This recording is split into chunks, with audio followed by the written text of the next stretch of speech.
Chapter 2, The Pool of Tears. Curiouser and curiouser, cried Alice. She was so much surprised that for the moment she quite forgot how to speak good English. Now I am opening out like the largest telescope that ever was. Goodbye, feet. For when she looked down at her feet, they seemed to be almost out of sight. They were getting so far off. Oh, my poor little feet. I wonder who will put on your shoes and stockings for you now, dears. I am sure I shan't be able. I shall be a great deal too far off to trouble myself about you.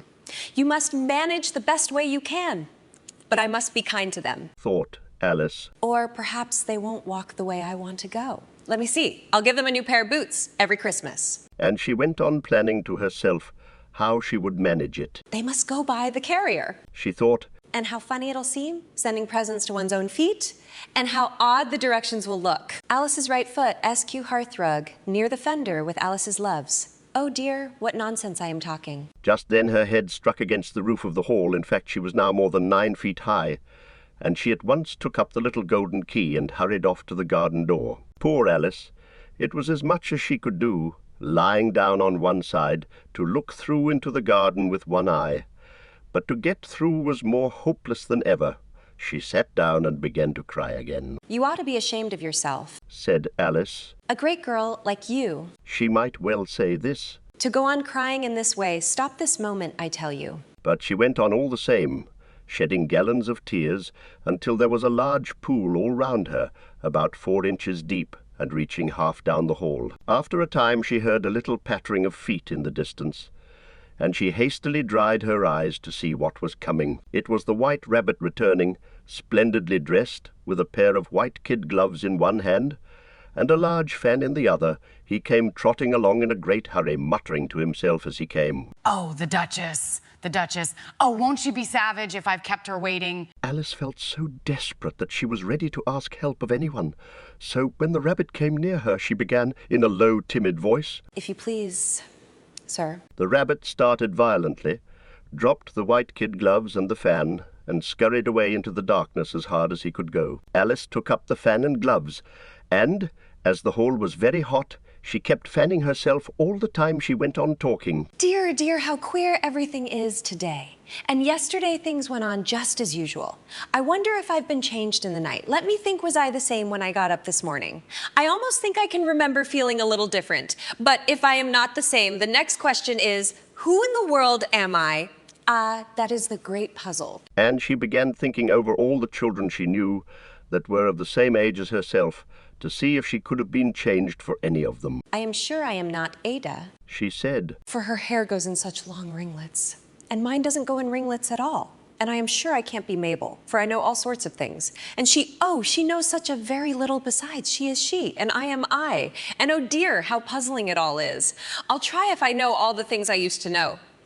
Let me see. 4 times 5 is 12. And 4 times 6 is 13, and 4 times 7 is, oh dear, I shall never get to 20. At that rate. However, the multiplication table doesn't signify. Let's try geography. London is the capital of Paris, and Paris is the capital of Rome, and Rome, no, that is all wrong. I am certain I must have been changed for Mabel. I'll try and say, how doth the little... And she crossed her hands on her lap as if she was saying lessons, and began to repeat it. But her voice sounded hoarse and strange, and the words did not come the same as they used to do. How doth the little crocodile improve his shining tail, and pour the waters of the Nile on every golden scale? How cheerfully he seems to grin, how neatly spread his claws, and welcome little fishes in with gently smiling jaws. I am sure those are not the right words, said poor Alice, and her eyes filled with tears again as she went on. I must be Mabel after all. And I shall have to go and live in that poky little house and have next to no toys to play with and, oh, ever so many lessons to learn. No, I've made up my mind about it if I am Mabel. I'll stay down here. It'll be no use their putting their heads down and saying, come up again, dear. I shall only look up and say, who am I then? Tell me that first.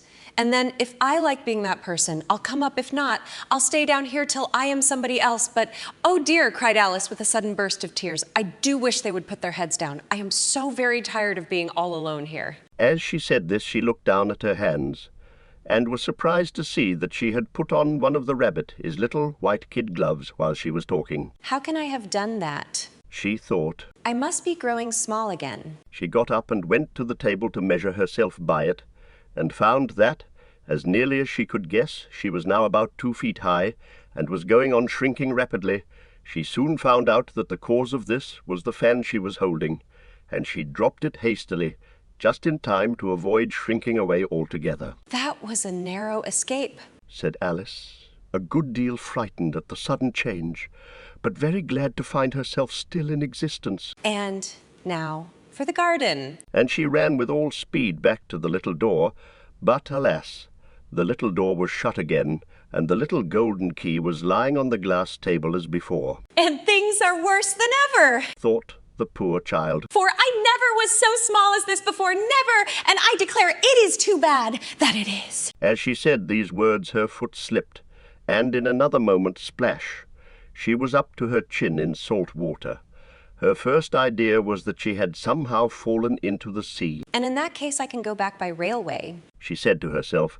Alice had been to the seaside once in her life, and had come to the general conclusion that wherever you go to on the English coast you find a number of bathing machines in the sea, some children digging in the sand with wooden spades, then a row of lodging houses, and behind them a railway station. However, she soon made out that she was in the pool of tears which she had wept when she was 9 feet high. I wish I hadn't cried so much, said Alice, as she swam about, trying to find her way out. I shall be punished for it now, I suppose, by being drowned in my own tears. That will be a queer thing, to be sure. However, everything is queer today. Just then she heard something splashing about in the pool a little way off, and she swam nearer to make out what it was.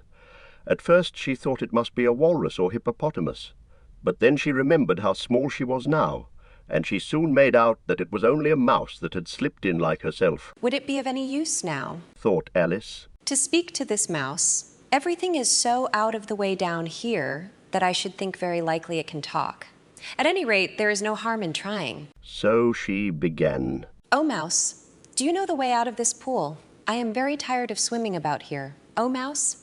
Alice thought this must be the right way of speaking to a mouse.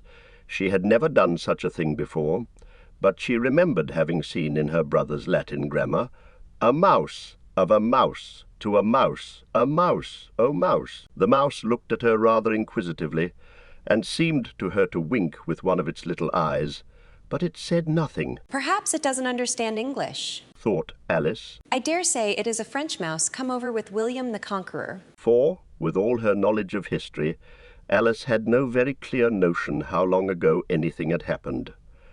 So she began again. Où est ma chat? Which was the first sentence in her French lesson book.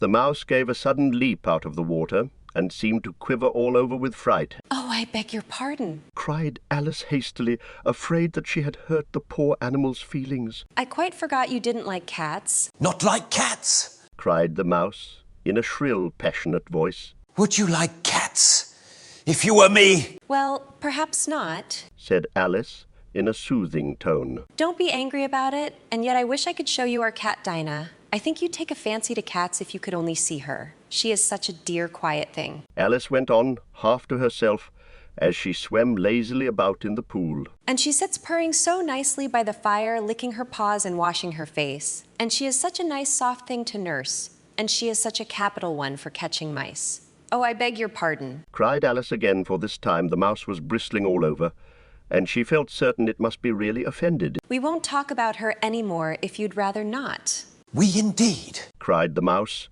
who was trembling down to the end of his tail. As if I would talk on such a subject. Our family always hated cats. Nasty, low, vulgar things. Don't let me hear the name again. I won't indeed, said Alice, in a great hurry to change the subject of conversation. Are you fond of dogs? The mouse did not answer, so Alice went on eagerly. There is such a nice little dog near our house I should like to show you.